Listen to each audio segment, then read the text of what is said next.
Start. हे बघा, हा माझा प्लॉट आहे आणि हे खाली मी जमीन उकरल्यानंतर जे ऑर्गॅनिक आपण जे रासायनिक प्रोडक्ट वापरतोय त्याच्यापेक्षा हा शेत जमिनीचा जो पोत आहे तो नक्की सुधारला आहे. आणि जो जमिनीचा जो पीएच आहे तो खूप प्रकारे या खाली ड्रिचिंगमुळे खूप प्रकारे चांगल्या प्रकारे सुधारलेला आहे आणि पांढऱ्या मुळांची चांगल्या प्रकारे वाढ दिसते. आणि आत्ता कोबू म्हणजे चांगला गट्टा धरण्याच्या अवस्थेत आहे. परंतु आपण जे आळीचा स्प्रे दिला होता त्यामुळं कुठेही या ठिकाणी कोबीवरती आळीचा प्रकार हा दिसत नाही. एकदम फ्रेश असा प्रकारचा गट्टा या ठिकाणी तयार झालेला आहे. सर, आता तुमची कोबी हे किती दिवसाची झाली? हा माझा प्लॉट 1.5 महिन्याचा झाला आहे.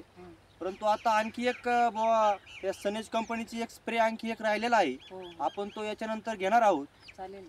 जी गड्ड्याची जी शायनिंग आहे ती त्या स्प्रेनी चांगल्या प्रकारे यात सुधारणा होणार आहे. हो, बरोबर आहे. आणि सर, तुम्हाला जमिनीचा पोत कसा वाटू राहिला? एकदम मस्त आहे. जमिनीचा पीएच वगैरे मेंटेन होतोय. जमिनीचा पीएच मेंटेन झाल्यामुळे अगदी कमी दिवसात झाडांची चांगली वाढ झालेली आहे. मर वगैरे काही एक पण झाड माझ्या जवळजवळ नजरेत असं आढळलं नाही की एकही झाड त्यात मेलेलं दिसत नाही कुठंच.